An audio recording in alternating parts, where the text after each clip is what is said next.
नमस्कार। आज 21 जुलाई 2025 है।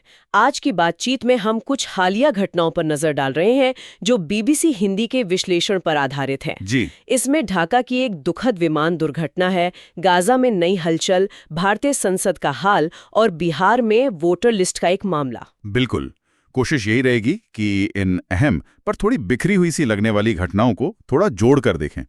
इनके पीछे क्या है, इनका असर क्या हो सकता है, उसको समझने की कोशिश करेंगे। हाँ, ताकि एक साफ तस्वीर बन सके।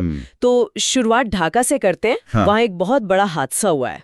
बांग्लादेशी वायुसेना का एक F-7 BJI ट्रेनिंग विमान था, वो एक स्कूल पर गिर गया। ओह, स्कूल पर? हाँ, और खबरों के मुताबिक कम से कम 19 लोगों की जान चली गई है, 160 से ज्यादा घायल है। ये तो बहुत ही भयानक है। और इनमें कई बच्चे भी हैं जो उस समय शायद क्लास में ही थे। कई लोग बुरी तरह जले भी हैं। हाँ, ये वाकई दिल दहलाने वाली खबर है। और ये F-7 BGI विमान, हाँ। ये चीन का बना हुआ है ना? जी। जिसे वो पुराने सोवियत MiG-21 का ही एक तरह से चीनी संस्करण माना जाता है। अच्छा। बांग्लादेश ने इन्हें कुछ ही साल पहले शामिल किया था अपनी वायुसेना में। तो अब जांच के आदेश तो दिए ही होंगे? हाँ, अंतरिम सरकार ने जांच के आदेश दिए हैं, लेकिन चिंता यह है कि मरने वालों की संख्या वो शायद और बढ़ सकती है। जाहिर है, इस हादसे के बाद विमान की तकनीक, उसके रखरखाव, सुरक्षा मानक, इन सब पर सवाल उठेंगे। सही बात है, बहुत दुखद। अच्छा, अब ढाका से आगे बढ़ते हैं गाजा की तरफ। वहां भी स्थिति और ज्यादा चिंताजनक होती दिख रही है। जी। लगभग 21 महीने की जंग के बाद अब पहली बार इजरायली सेना मध्य गाजा के देर अल बलहा शहर में जमीनी कार्रवाई कर रही है। टैंक अंदर गए हैं। हाँ, और ये बहुत अहम बात है क्योंकि देर अल बला वो इलाका है जहां बड़ी संख्या में विस्थापित लोग, मतलब जिन्होंने अपना घर बार छोड़ा, वो शरण लिए हुए थे। प्लांट वहीं था, सहायता सामग्री के गोदाम थे। ओह, तो फिर तो ये कार्रवाई, इसका असर बहुत बुरा होगा। बिल्कुल। संयुक्त राष्ट्र ने यही चिंता जताई है कि इससे सहायता वितरण पर मतलब विनाशकारी असर पड़ सकता है। वहां पहले से ही खाने पीने, दवाओं की भयानक कमी है। हाँ, खबरें तो ऐसी भी थीं कि सहायता का इंतजार कर रहे लोगों पर भी गोलीबारी हुई है। जी, हमास के स्वास्थ्य मंत्रालय ने ये कहा है। और बंधुकों के जो परिजन हैं इजराइल में, वो भी इस नई कार्रवाई से डरे हुए हैं। इजराइल ने वैसे आधिकारिक तौर पर वजह बताई है इसकी कि देर अल बलाह में क्यों? नहीं, खुलकर तो कुछ नहीं कहा है, लेकिन जो विश्लेषक हैं वो इसे 2-3 चीजों से जोड़कर देख रहे हैं। जैसे? एक तो जाहिर है हमास पर संघर्ष विराम बातचीत के लिए दबाव बनाना। शायद इजरायली नेतृत्व को लगता है कि जमीनी दबाव से ही बात बनेगी। लेकिन दूसरा और शायद ज्यादा अहम, वो है घरेलू राजनीति। अच्छा। हाँ, अभी हाल में ही सरकार से 2 अहम नेता और उनके दल अलग हुए हैं, तो बाकी जो गठबंधन के साथी हैं उनका सरकार पर दबाव है कि वो ज्यादा सख्ती दिखाए। मतलब ये एक तरह से अपनी सरकार को स्थिर रखने की भी कोशिश हो सकती है। बिल्कुल, ये एक राजनीतिक मजबूरी भी हो सकती है, लेकिन इसका मानवीय पहलू बहुत ही गंभीर है। सही बात है। अब भारत की तरफ आते हैं। आज से संसद का मानसून सत्र शुरू हुआ। जी। और पहला ही दिन हंगामेदार रहा। जैसा कि अक्सर होता है, विपक्ष ने कई मुद्दों पर तुरंत चर्चा की मांग की। कौन कौन से मुद्दे थे? एक तो वो कथित ऑपरेशन सिंदूर का मामला था, फिर पहलगाम में जो हमला हुआ वो, और अमेरिकी राष्ट्रपति ट्रंप ने जो कहा भारत पाक मध्यस्थता पर, उस पर भी। तो विपक्ष का क्या कहना था? विपक्ष का आरोप था, जैसे राहुल गांधी और मल्लिकार्जुन खड़गे ने कहा, कि उन्हें सदन में बोलने नहीं दिया जा रहा, उन्हें अपनी बात रखने का मौका नहीं मिल रहा। और सरकार की तरफ से राजनाथ सिंह का बयान आया कि सरकार तो चर्चा के लिए तैयार है। तो फिर हंगामा क्यों? बस वही, दोनों पक्षों के अपने अपने रुख। नतीजा ये हुआ कि सदन में शोर शराबा हुआ, कार्यवाही कई बार रोकनी पड़ी और आखिर में कल तक के लिए स्थगित कर दी गई। मतलब शुरुआत ही गतिरोध से हुई। देखना होगा आगे क्या होता है। बिल्कुल, ये इशारा है कि ये सत्र शायद काफी टकराव भरा रह सकता है। अच्छा, एक और अहम खबर बिहार से है। हाँ। वहां चुनाव आयोग वोटर लिस्ट को अपडेट करने के लिए एक खास प्रक्रिया चला रहा है, स्पेशल इंटेंसिव रिवीजन या SIR। जी, SIR। और इस प्रक्रिया पर योगेंद्र यादव जैसे विश्लेषकों ने गंभीर सवाल उठाए हैं। उनका कहना है कि ये तरीका ही अव्यवहारिक है और इसे इतने कम समय में लागू करना वो मुमकिन ही नहीं था। देखिए, चुनाव आयोग का इरादा तो साफ है। वो लिस्ट से उन लोगों के नाम हटाना चाहते हैं जिनकी मृत्यु हो गई है। अनुमान है कोई 12 लाख ऐसे नाम हैं। ठीक, जो स्थायी रूप से कहीं और चले गए हैं, शायद 17 लाख के करीब, और जिनके नाम डुप्लीकेट हैं, यानी 2 जगह। ये काम तो जरूरी है, वैसे लिस्ट साफ होनी चाहिए। काम जरूरी है बिल्कुल, लेकिन सवाल प्रक्रिया पर उठ रहा है। योगेंद्र यादव का तर्क है कि ये काम सामान्य समरी रिवीजन प्रक्रिया से भी हो सकता था। तो ये SIR क्यों? इसमें अलग क्या है? ये SIR प्रक्रिया ज्यादा जटिल है। इसमें घर घर जाकर फॉर्म भरवाना, दस्तावेज इकट्ठे करना, फिर उन्हें अपलोड करना, ये सब शामिल है, और वो भी बहुत ही कम समय में। तो आलोचकों का कहना है कि ये गैर जरूरी है, बोझिल है और इससे गड़बड़ी की आशंका ज्यादा है। यादव का इशारा इस तरफ भी है कि कहीं ये सिर्फ बिहार के लिए एक पायलट प्रोजेक्ट तो नहीं, मतलब हो सकता है ये किसी बड़ी देशव्यापी योजना का हिस्सा हो जिसे पहले बिहार में आजमाया जा रहा हो। अच्छा, ये एक बड़ा सवाल है जी, ये देखने वाली बात होगी। और जाते जाते दो और संक्षिप्त खबरें। बॉम्बे हाई कोर्ट ने 2006 के मुंबई ट्रेन धमाकों के मामले में जो 12 लोग दोषी ठहराए गए थे, उनकी सजा रद्द कर दी है। अच्छा, ये एक बड़ा फैसला है। हाँ, और केरल के पूर्व मुख्यमंत्री और बहुत वरिष्ठ वामपंथी नेता वीएस अच्युतानंदन का 101 साल की उम्र में निधन हो गया है। ओह, वो एक लंबी राजनीतिक परिकांत हुआ। जी, तो आज हमने देखा ढाका में एक हादसा कैसे बड़ी त्रासदी बन गया है। गाजा में संघर्ष एक नए और ज्यादा चिंताजनक मोड़ पर पहुंच गया है। हाँ, और जहां सैन्य कार्रवाई के पीछे राजनीतिक मजबूरियां भी साफ दिख रही हैं। भारत में संसद का काम पहले ही दिन रुक गया और बिहार में एक चुनावी प्रक्रिया ही सवालों के घेरे में है। बिल्कुल, ये सब घटनाएं अलग अलग जगहों पर हैं, लेकिन इनमें कहीं ना कहीं शासन की चुनौतियां, मानवीय संकट, राजनीतिक दबाव, ये सब चीजें कॉमन दिखती हैं। सही कहा। और ये सब देखते हुए एक सवाल जरूर मन में आता है कि आज के इस दौर में जब हर तरफ से इतनी सूचनाएं आ रही हैं इतनी तेजी से, तो एक आम नागरिक कैसे समझे कि जमीनी हकीकत क्या है? मतलब सरकारी बयानों, मीडिया की खबरों और जो सच में हो रहा है, उसके बीच का फर्क कैसे पहचाने, किस पर भरोसा करे, कैसे करें? ये वाकई एक बहुत बड़ा सवाल है, सोचने वाली बात है। जी, शायद आज के समय की एक बड़ी पहेली है। नमस्कार, आज है 21 जुलाई, दिन सोमवार। ये बीबीसी हिंदी का पॉडकास्ट दिन भर पूरा दिन पूरी खबर है। मेरा नाम है मोहम्मद शाहिद और मैं हूं संदीप राय। ढाका में बांग्लादेश एयरफोर्स का विमान स्कूल से टकराया, कम से कम 19 लोगों की मौत। इसराइल ने गजा में दैर अल बलाह शहर में पहली बार जमीनी हमले शुरू किए। Not only do you have up to 70,000 people, many of them displaced, living in these 4 affected neighborhoods of Deir al-Balah right in the center. गजा में जंग के 21 महीनों बाद पहली बार दैर अल बलाह में क्यों घुसा इसराइल, करेंगे इसकी चर्चा। संसद का मानसून सत्र आज से हुआ शुरू। पहले दिन ऑपरेशन सिंदूर के मुद्दे पर सदन कई बार स्थगित। देखिए, सवाल ये है कि हाउस में डिफेंस मिनिस्टर को बोलने देते हैं, उनके लोगों को बोलने देते हैं, मगर अगर विपक्ष का कोई कुछ कहना चाहता है तो अलाउड नहीं है। मैं लीडर ऑफ अपोजिशन हूँ, मेरा हक है, तो मुझे तो कभी बोलने ही नहीं देते। लेकिन सबसे पहले सुनते हैं अहम खबरें संदीप राय से।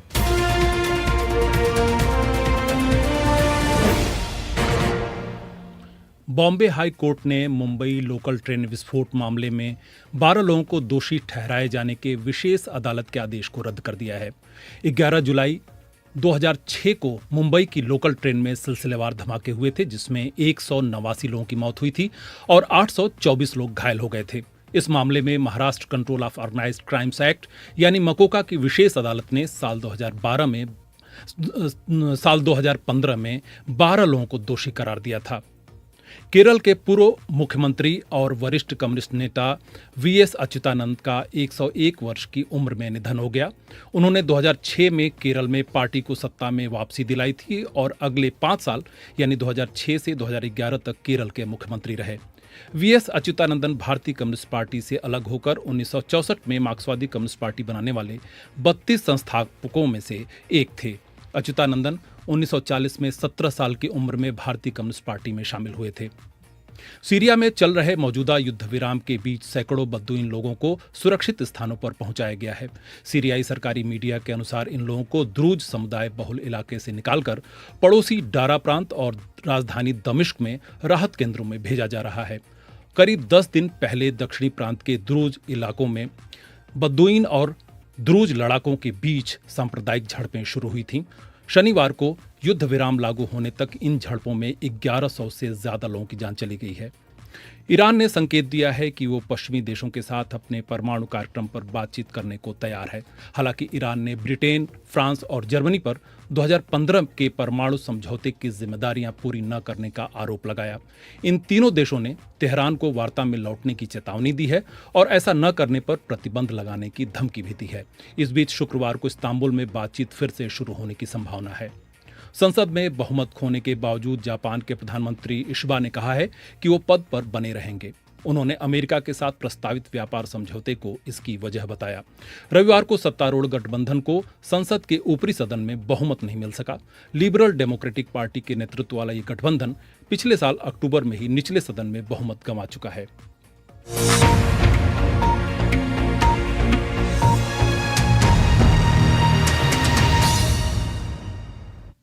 बांग्लादेश की राजधानी ढाका में बांग्लादेशी वायुसेना का ट्रेनिंग विमान एक स्कूल परिसर में दुर्घटनाग्रस्त हो गया है। इस हादसे में कम से कम 19 लोगों की मौत हुई है और 100 से अधिक लोग घायल बताए जा रहे हैं।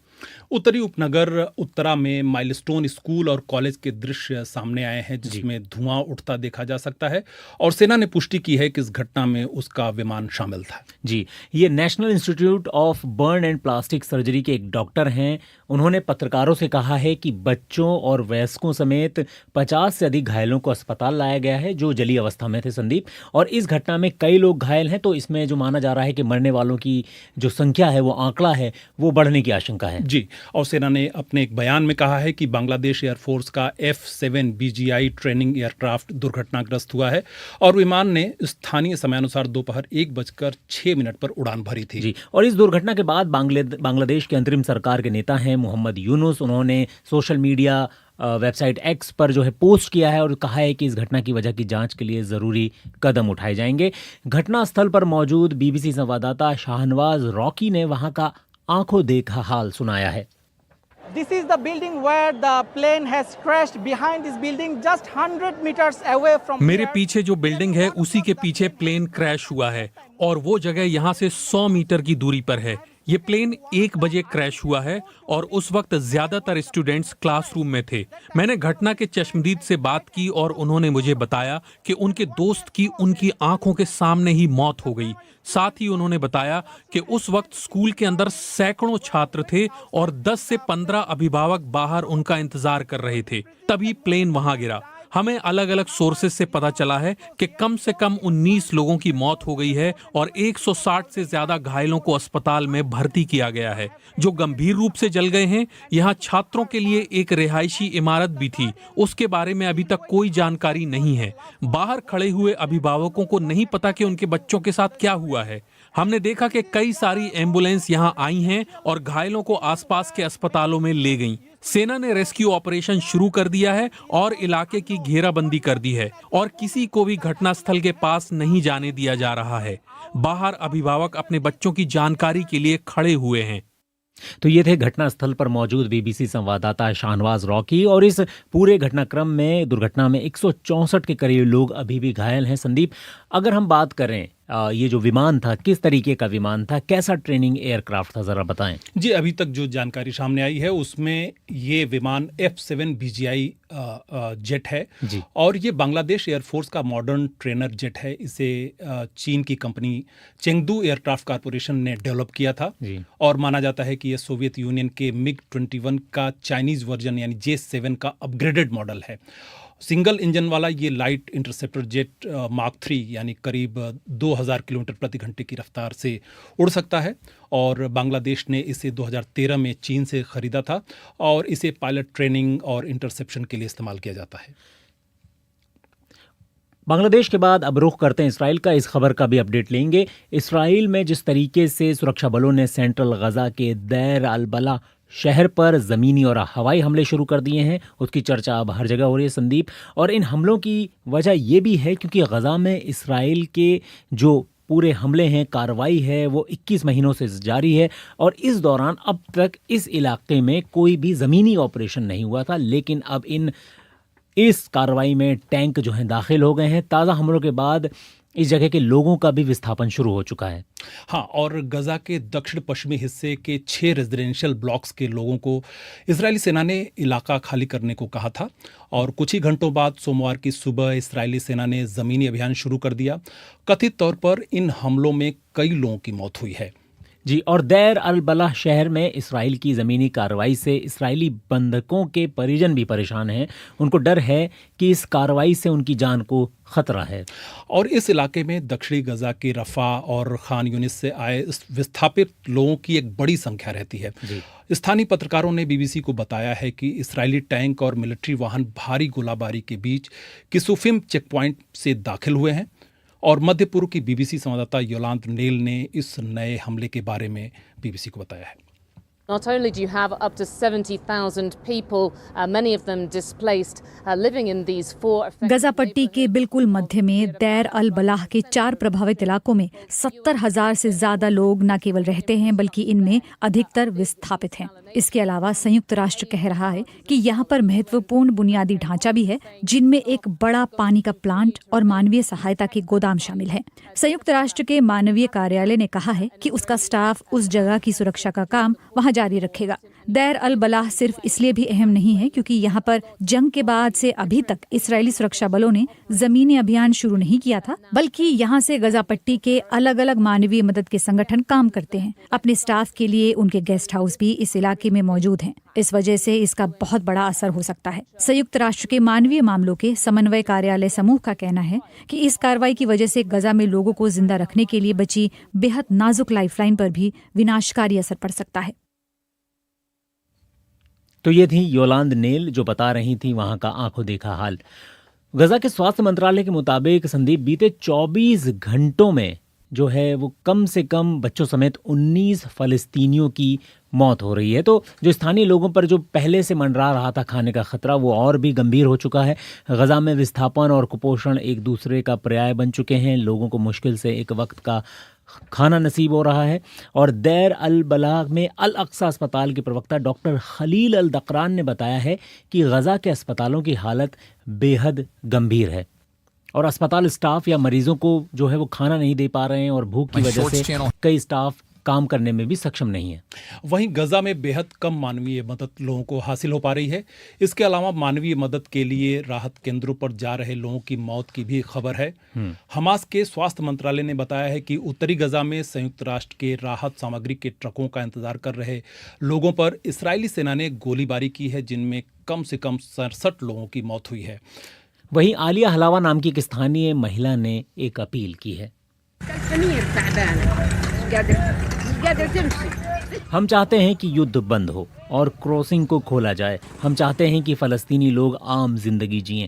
हम चाहते हैं खाना और पानी आने दिया जाए। अब सीधा रुख करते हैं सीधे यरूशलेम का, जहां वरिष्ठ पत्रकार हरिंदर मिश्रा मौजूद हैं। वो हमसे टेलीफोन लाइन पर जुड़ चुके हैं। हरिंदर, दैर अल बलाह में ये जो अब टैंक दाखिल हो रहे हैं, इस पूरी कार्रवाई का क्या मकसद बता रही है? क्योंकि इजरायली सेना ने या इजराइल के प्रवक्ताओं ने अभी तक कोई बयान जारी नहीं किया है। जी बिल्कुल, यहाँ पर कोई औपचारिक बयान इसको लेकर के नहीं आया है। कोई भी इसकी वजह नहीं बता रहा है। और देर अल बलाह वो इलाका है जहाँ पर पहले विस्थापित लोगों को जाकर के रहने के लिए कहा जाता था। ये देर अल बलाह का इलाका हो, नुसरत रेफ्यूजी कैंप हो या फिर अल मवासी का जो इलाका है, इन्हीं इलाकों में लोगों को भेजा जाता था। और गजा की बड़ी आबादी का जो हिस्सा जो है वो इन्हीं इलाकों में आकर के अभी रह रहा था। तो यहाँ पर जब ये पहली बार कार्रवाई शुरू की गई और शॉर्ट नोटिस पर लोगों को कहा गया कि वो वहां से उसको जगह को खाली कर दें, तो यहाँ सभी को हैरानी हुई, बड़ा आश्चर्य हुआ। दरअसल आपको बताएं तो यहाँ पर जो इसराइली बंधकों के परिवारजन हैं, उन्होंने अभी थोड़ी देर पहले यहाँ पर एक प्रेस विज्ञप्ति जारी की है, जिसपे उन्होंने काफी हैरानी जो है प्रकट किया। उन्होंने कहा है कि वो इस फैसले से बड़े चिंतित और स्तब्ध हैं, क्योंकि उन्हें जानकारी ये दी गई थी कि कुछ जो बंधक हैं वो वहीं पर हैं, उनको वहीं पर रखा हुआ है हमास ने। तो ऐसे में इस तरह की कार्रवाई अचानक जब शुरू की गई तो उनके जान पर खतरा है, उनके जान का खतरा है और इससे इस फैसले से वो लोग भी काफी स्तब्ध हैं। तो कोई वजह नहीं बताई गई है। एक बात ये कही जा सकती है कि यहाँ पर इसराइल एक सीज फायर को लेकर के, जो संघर्ष विराम को लेकर के जो बातचीत चल रही है और उसमें कई सारे जो हैं रह करके जो रोड़े आ रहे हैं, उसको लेकर के इस्राइली सरकार का ये हमेशा कहना रहा है कि उसे कामयाबी तभी मिली है जब उसने काफी जो इस्राइली फौज ने वहां पर सख्ती बरती है, तभी उसे कामयाबी मिली है। और तभी जाकर के अभी तक जो भी अदला बदली हुई है बंधकों की और फिलिस्तीनी कैदियों के बदले में, उसमें उसे कामयाबी मिली है। एक ये वजह कही जा सकती है, लेकिन दूसरी एक अहम वजह है वो ये है कि पिछले कुछ दिनों में अगर आपने गौर किया होगा तो यहाँ इस्राएली गठबंधन सरकार में शामिल दो अहम पार्टियां जो हैं उन्होंने इस्राएली सरकार का साथ छोड़ दिया है, वो गठबंधन से बाहर निकल आए हैं। लेकिन उन दो पार्टियों में एक पार्टी जो है अभी भी वो बाहर से सरकार को समर्थन दे रही है और इस वजह से अभी भी सरकार जो है उसको 60 सांसदों का जो है समर्थन प्राप्त है। 120 यहाँ पर क्नेसेट जो इजरायली पार्लियामेंट उसमें 120 मेंबरान है और उसमें 60 लोगों का समर्थन प्राप्त है। तो काफी जो है वो अभी सरकार जो है अनस्टेबल दिख रही है, अस्थायी सरकार यहाँ पर हो गई है और जो बाकी भी पार्टियां जो सपोर्ट कर रही हैं सरकार को, नेतन्याहू की सरकार को, उनके तरफ से बेहद दबाव रहा है सरकार पर कि वहां पर कार्रवाई में तेजी लाई जाए, संघर्ष विराम के खिलाफ वो लगातार खड़े रहें। तो माना यह जा रहा है कि शायद सरकार बचाने की जो मुहिम है उसके तहत ही ये कार्रवाई शुरू हुई है, उसी दबाव के तहत। जी हरिंदर, एक बहुत अहम मसला है वो है राहत सामग्री का। कल भी जो है वो बताया है हमास के स्वास्थ्य मंत्रालय ने कि 67 लोग मरे हैं जो राहत सामग्री के लिए खड़े थे वहाँ पर, उन पर गोलियां चलाई हैं इजरायली सुरक्षा बलों ने कथित तौर पर। क्या वजह है कि अब तक राहत सामग्री का मामला इतना गंभीर होता जा रहा है? लोग भूख से मर रहे हैं जो हमास बता रहा है। कल आज 19 लोगों की मौत हुई है 24 घंटे में। तो क्या वजह देख पाते हैं इसकी?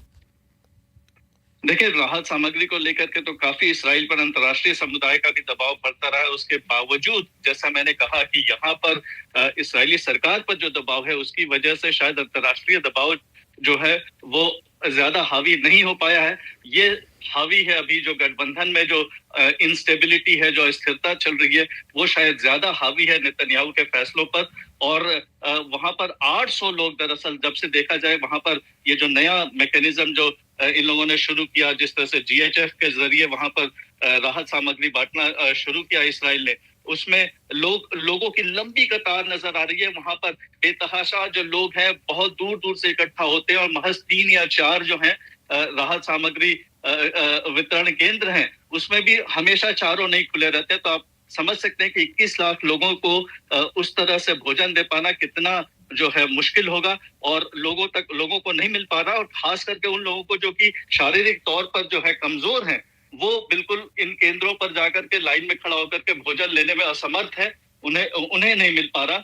और 19 जो लोग जिनकी मौत की आप बात कर रहे हैं, वो दरअसल कहा जा रहा है कि वो भूख से मरे हैं लोग। और वहां जो अस्पताल है अभी देर अल बलाह का जो अस्पताल है, कहा यह जा रहा है कि वहां पर कई सारे शिशु जो हैं वो वहां पर भर्ती है, उनका इलाज चल रहा है। उन्हें दूध तक देने के लिए अस्पताल के जो कर्मचारी हैं वो नहीं दे पा रहे हैं, उनके पास भोजन नहीं है, वो बेसिक जो भी जरूरतें हैं, दवाइयां भी नहीं है, तो उनका इलाज भी ठीक से नहीं हो पा रहा है। तो ये जो मैकेनिज्म ये काम नहीं कर पा रहा है और अंतर्राष्ट्रीय समुदाय जो है इसको लेकर के काफी गंभीर जो है उसकी तरफ से प्रतिक्रिया आ रही है। अभी थोड़ी देर पहले 25 देशों ने एक प्रतिक्रिया जाहिर की है, जो कि बेहद ही संतुलित भी है एक तरह से देखे तो, क्योंकि वो दूसरी तरफ बंधकों की रिहाई की भी बात कर रहे हैं, लेकिन साथ ही साथ वहां पर जो मानवीय सतह पर जो हालात जो जिस तरह से बिगड़े हैं उसको लेकर के काफी गंभीर चिंता प्रकट की जा रही है।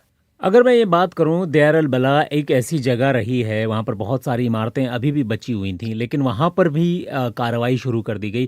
किस तरीके का इलाका है? कहा जा रहा है कि बहुत सारे वहाँ पर राहत जो बड़ी बड़ी राहत संगठन हैं, उनके दफ्तर हैं वहाँ पर, उन पर भी बड़ा असर पड़ेगा। तो ये इजराइल ने इतनी मजबूती से घुसने का कैसा फैसला ले लिया? देखिए, वहां पर ये जो एजेंसियां हैं दरअसल वहां पर नहीं थी। वो एजेंसियां जो हैं उनका प्रेजेंस चारों तरफ था, गजा में वो चारों तरफ फैली हुई थी ये सारी एजेंसियां। लेकिन जिस तरह से इस्राइल ने सख्त कार्रवाई की उनके खिलाफ, आपने देखा ही होगा कि UNRWA जो संयुक्त राष्ट्र के रिफ्यूजीज के साथ जो काम करने वाला जो संगठन जो एजेंसी है, उसके खिलाफ एक लंबी मुहिम जो है इस्राइल ने चलाई और उनके काम पर रोक लगा दिया। तो ये सारी जो एजेंसियां हैं वो सुरक्षित जगह ढूंढ रही थी और इसी तरह से वो आकर के देर अल बलाह में जो है वो आकर के सिमट गई ये सारी एजेंसियां। और देर अल बलाह का वो इलाका है जहां पर अभी भी कुछ इंफ्रास्ट्रक्चर के नाम पर कुछ चीजें वहां नजर आ रही हैं। वहां डिसैलिनेशन प्लांट है, वहां पे छोटा सा जो है वो इलेक्ट्रिसिटी का भी, जनरेशन का भी प्लांट है।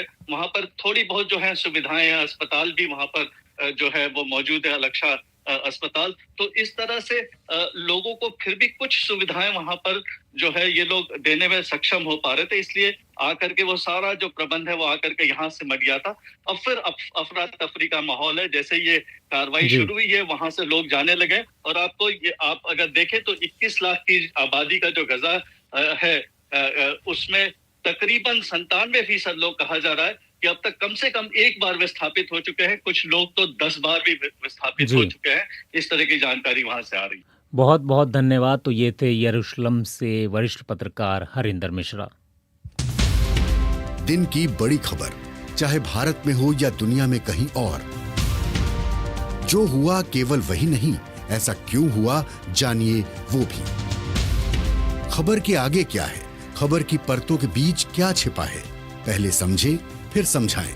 बीबीसी हिंदी का न्यूज पॉडकास्ट, दिन भर, पूरा दिन, पूरी खबर। हमारी खबरों को पढ़ें bbchehindy.com पर। आप हमें व्हाट्सएप, इंस्टा और यूट्यूब पर भी फॉलो कर सकते हैं। पॉडकास्ट में आगे बात करेंगे संसद के मानसून सत्र के बारे में, जो आज ही शुरू हुआ है। जैसी आशंका थी, मानसून सत्र का पहला दिन हंगामेदार रहा।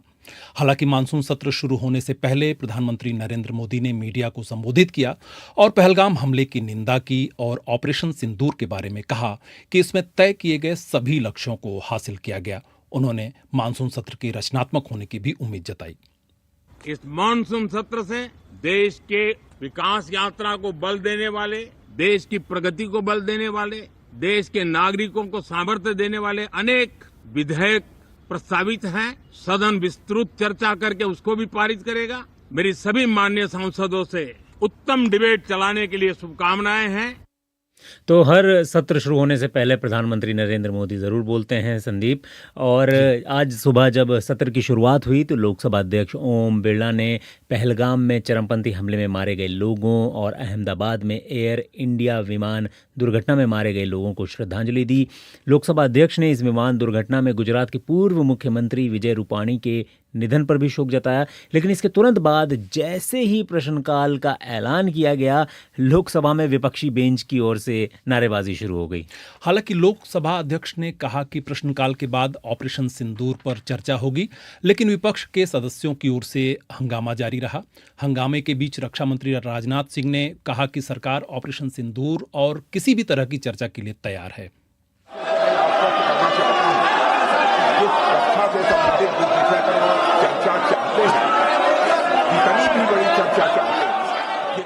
हंगामे के बीच रक्षा मंत्री कह रहे थे कि सदन के अध्यक्ष की ओर से जितने भी घंटे की चर्चा तय होगी, सरकार चर्चा के लिए तैयार है। उधर लोकसभा अध्यक्ष ओम बिरला ने भी विपक्षी सांसदों से सदन को चलने देने की अपील की। पर जवाब देना चाहती है, सदन चलना चाहिए, सदन पर चर्चा होनी चाहिए, संवाद होना चाहिए। आप तख्तियां लेके नारेबाजी के लिए यहाँ पर नहीं आए। सदन नियमों प्रक्रियाओं से चलता है। नियम प्रक्रिया में उठाए गए हर मुद्दों के पर चर्चा होगी। आप प्रश्नकाल नहीं चलने देना चाहते, आप सदन नहीं करना चाहते, सदन की कार्रवाई आज 12 बजे तक के लिए स्थगित की जाती है। तो ये 12 बजे तक के लिए स्थगित हुई। और अगर यहाँ पर बात करें कि क्यों हंगामा हो रहा है, क्योंकि जिस तरीके से प्रधानमंत्री मोदी ने कह दिया है कि ऑपरेशन सिंदूर पर की चर्चा भी की गई है, लेकिन विपक्ष जो मांग कर रहा है संदीप, उसकी मांग है कि सदन में पहले पहलगाम हमला, ऑपरेशन सिंदूर और अमेरिका के राष्ट्रपति डोनाल्ड ट्रंप की ओर से किए जो दावे किए गए हैं उन पर चर्चा होनी चाहिए। क्योंकि अमेरिका के राष्ट्रपति डोनाल्ड ट्रंप हमेशा श्रेय लेते हैं भारत और पाकिस्तान के बीच संघर्ष विराम को लागू करने के लिए। विपक्ष की ये भी मांग है कि पहलगाम हमले को लेकर प्रधानमंत्री और गृह मंत्री खुद सदन में मौजूद रहें और उसका जवाब दें। लेकिन विपक्ष का आरोप ये भी है कि बहस के दौरान विपक्ष को बोलने ही नहीं दिया जा रहा है। हाँ, लोकसभा में नेता प्रतिपक्ष राहुल गांधी और कांग्रेस सांसद प्रियंका गांधी ने विपक्ष को बोलने का मौका न देने के आरोप लगाए हैं। देखिए, सवाल ये है कि हाउस में डिफेंस मिनिस्टर को बोलने देते हैं, उनके लोगों को बोलने देते हैं, मगर अगर विपक्ष का कोई कुछ कहना चाहता है तो अलाउड नहीं है। मैं लीडर ऑफ अपोजिशन हूँ, मेरा हक है, तो मुझे तो कभी बोलने ही नहीं देते हैं। ये एक नया अप्रोच है। चर्चा तो होगी, अगर वो अलाउ करेंगे तो होगी, मगर इशू ये है कि कन्वेंशन कहता है कि अगर सरकार के लोग कुछ बोलें तो हमें भी स्पेस मिलनी चाहिए। हम 2 शब्द कहना चाहते थे मगर विपक्ष को ये अलाउड नहीं है। तो विपक्ष को ना बोलने देने का जवाब देते हुए बीजेपी सांसद जगदम्बिका पाल ने आरोप लगाया कि सदन में हंगामा करना कांग्रेस की आदत बन चुकी है। इस बीच राज्यसभा में कांग्रेस अध्यक्ष मल्लिकार्जुन खड़गे ने पहलगाम हमले के दोषियों को पकड़े जाने, इंटेलिजेंस फेल्योर, सीडीएस और डिफेंस अटैची की ओर से किए गए कुछ खुलासों पर सवाल पूछा। उन्होंने अमेरिकी राष्ट्रपति ट्रंप की ओर से भारत पाकिस्तान के बीच सीज फायर कराए जाने का बार बार श्रेय लिए जाने पर सरकार की ओर से सफाई भी मांगी है। अमेरिका के राष्ट्रपति ट्रंप 24 बार उन्होंने बाद में सफाई 24 बार उन्होंने कहा मेरे इंटरफियरेंस से मैं समझौता किया तभी ये युद्ध थमा, न ये युद्ध स्टॉप जो हुआ मेरे वजह से हुआ। अरे देश के साथ ये अपमानजनक है। तो ये थे कांग्रेस अध्यक्ष मल्लिकार्जुन खड़गे जो बात कर रहे थे सदन में चर्चा के लिए। आरोप प्रत्यारोप के बीच जो है वो सदन की कार्रवाई कई बार स्थगित हुई। 4 बार स्थगित हुई। कई बार पहले 12 बजे 11 बजे सदन शुरू होता है, 12 बजे फिर 2 बजे, इस तरीके से लगातार स्थगित होती रही। और अंतिम में इस आज के सदन की कार्रवाई को मंगलवार को 11 बजे तक के लिए स्थगित कर दिया गया। यानी कि कल से फिर से एक और सत्र शुरू होगा और इसके भी हंगामेदार रहने की संभावना है। अब आगे रुख करते हैं संसद के बाद, अब आते हैं बिहार विधानसभा पर। जी, बिहार में विधानसभा चुनाव होने से पहले जो है वो मतदाताओं की सूची में संशोधन को लेकर चुनाव आयोग के कदम को जो है वो पिछले कुछ दिनों से उस पर आपत्तियां जताई जा रही हैं। उस चुनाव आयोग के फैसले को लेकर सड़कों पर मार्च से लेकर विरोध प्रदर्शन तक हुए हैं और चुनाव आयोग ने इसे स्पेशल ढाकर उत्तरा दियाबाड़ीते माइल्स क्या है ये और इसको लेकर इतने सवाल क्यों हैं? ये बहुत अहम चीज है क्योंकि इस पर बहुत सवाल उठ रहे हैं एसआईआर को लेकर। जी, और यही जानने के लिए बीबीसी हिंदी के संपादक नितिन श्रीवास्तव ने जाने माने चुनाव विश्लेषक और राजनीतिक कार्यकर्ता योगेंद्र यादव से बात की। एक डेमोक्रेसी में रहने वाले के पास सबसे बड़ा अधिकार किस बात का होता है? एक उस वोट का जिसका कोई सानी नहीं। आपने लिखा कि दिल्ली से एक तुगलकी फरमान जारी हुआ और बिहार में रायता फैल गया। किस किस्म के रायते फैलने की बात आपने की बिहार में इस मसले पर? जिस दिन ये एसआईआर आदेश जारी हुआ था, स्पष्ट था कि ये आदेश बिहार में अगले 4 सप्ताह में लागू नहीं हो सकता। इतना मैं भी बिहार को जानता हूं। देखिए, बाकी पूरे हिंदी प्रदेश का एक अपना चरित्र है, बिहार का एक अपना चरित्र है, बिहार की अपनी एक भाषा है। चुनाव आयोग क्या कह रहा था? 24 जून की शाम को दिल्ली से आदेश जारी हो रहा था कि 25 तारीख की सुबह बिहार के गांव-गांव में बीएलओ, जिनको 24 तारीख शाम को पता भी नहीं है कि होने वाला है, वो फॉर्म भरवाना शुरू कर देंगे। 25 तारीख की सुबह वो फॉर्म भरवाना शुरू करेंगे जो कि यूनिक और क्यूरेटेड फॉर्म है। 8 करोड़ लोगों के घर में बीएलओ पहुंच जाएंगे, पहुंच के उनसे फॉर्म 2-2 कॉपी फॉर्म की दे देंगे। लोग तत्पर तरीके से फॉर्म भर देंगे। वो तमाम लोग जो पंजाब में बैठे हैं, केरला में है, लेह लद्दाख में है, मिज़ोरम में है, वो सब फॉर्म भी अपने भर देंगे, फ़ोटो चिपका देंगे, सिग्नेचर कर देंगे, सर्टिफिकेट्स नत्थी कर देंगे और बीएलओ साहब को पहुंचा दिया जाएगा। इतना ही नहीं, आप इनकी कल्पना की शक्ति को कम न बाके, उसके बाद बीएलओ साहब उसको अपलोड भी कर देंगे। अपलोड करने के बाद अपनी रिकमेंडेशन भी दे देंगे। ये सब अगले 4 सप्ताह में होने वाला था। तो पहले दिन ही मैंने कहा था ये तो असंभव है। चुनाव आयोग जो खुद एक इंडिपेंडेंट बॉडी है, कॉन्स्टिट्यूशनल बॉडी है, उनके मुताबिक करीब 35 लाख जो वोटर हैं वो अभी तक शायद नहीं मिले हैं, जो चुनाव आयोग के आंकड़े हैं। उनका मानना है कि 12 लाख के आसपास जो लोग हैं वो अब इस दुनिया में नहीं रहे हैं जो पिछले इलेक्टोरल रोल में थे, और 17 लाख शायद माइग्रेंट्स हैं जो परमानेंटली बिहार छोड़ चुके हैं, और मतलब मोटे तौर पर अगर कहें तो करीब 50 लाख से ज्यादा अभी लोग बचे हुए हैं उनके मुताबिक। ये फेज 1 की बात हो रही है जिसमें आपको 11 ऐसे दस्तावेज थे जो मैरिज सर्टिफिकेट से जुड़े या बहुत सारे थे जो आपको देने थे उस फॉर्म में मुकम्मल अपने को पाने के लिए वोटर लिस्ट में। सुप्रीम कोर्ट ने मामला गया, सुप्रीम कोर्ट ने बाद में आधार शामिल करने की बात कही, जो ज्यादातर लोगों के पास आधार ही होता है। अगर चुनाव आयोग इतने आंकड़े दे रहा है, क्या उसको क्वेश्चन करना, मतलब उनकी इंडिपेंडेंस को पूरा क्वेश्चन करना क्या जायज होगा? इन आंकड़ों पे अविश्वास करने का कोई विशेष कारण नहीं है। 12 लाख लोग ऐसे होंगे जो कि मृतक होंगे, जिनके नाम डिलीट नहीं हुए होंगे, और चुनाव आयोग को नाम डिलीट करने चाहिए। बिहार में कोई 10-15 लाख लोग परमानेंटली माइग्रेटेड होंगे जिनका नाम वोटर लिस्ट पे है, ये भी अविश्वास करने की कोई बात नहीं है, कोई बहुत बड़ा आंकड़ा नहीं है बिहार के हिसाब से। बिल्कुल उनके नाम डिलीट होने चाहिए। कुछ लोग उन्हें पता लगे हैं जो कि डुप्लीकेट थे जी, उनके नाम कटने चाहिए, या वहां से या यहाँ से। उनको ऑप्शन दिया जाना चाहिए, नाम कटने चाहिए, इसमें कोई बुरी बात नहीं है, बिल्कुल करेक्ट चीज़ें हैं। मेरा प्रश्न केवल इतना ही है कि इसके लिए आपको SIR नामक प्रक्रिया की क्या ज़रूरत थी? एक बिल्कुल स्टैंडर्ड चीज़ होती है जिसको समरी रिविजन कहा जाता है। समस्या ये है कि हम गोली को और ऑपरेशन को एक चीज़ समझ बैठे हैं। ये SIR जो है ये बिहार की वोटर लिस्ट में संशोधन नहीं है, ये समझना चाहिए। वोट सब लोग मुझे मिलते हैं, अरे भाई वोटर लिस्ट में कुछ सुधार कर रहे हैं, क्या बुराई है? जी नहीं।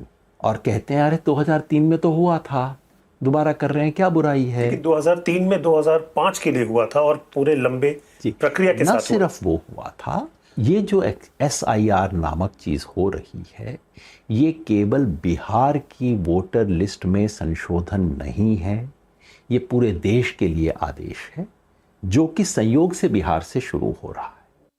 तो जाने माने चुनाव विश्लेषक और राजनीतिक कार्यकर्ता योगेंद्र यादव से बात कर रहे थे BBC हिंदी के संपादक नितिन श्रीवास्तव। ये बातचीत आप पूरी bbchohindi.com के पन्ने पर आकर सुन सकते हैं, उसके YouTube और Facebook पेज पर भी सुन सकते हैं। तो दिन भर के इस पॉडकास्ट में दें इजाज़त, कल आपसे फिर मुलाकात होगी। तब तक के लिए ताज़ा खबरों और विश्लेषण के लिए आपके साथ है bbchohindi.com और इसके YouTube, Instagram और Facebook पेज। स्टूडियो की जिम्मेदारी संभाल रहे थे तिलकराज भाटिया। मुझे और संदीप राय को दें इजाजत और हमें सुनने के लिए शुक्रिया। नमस्कार।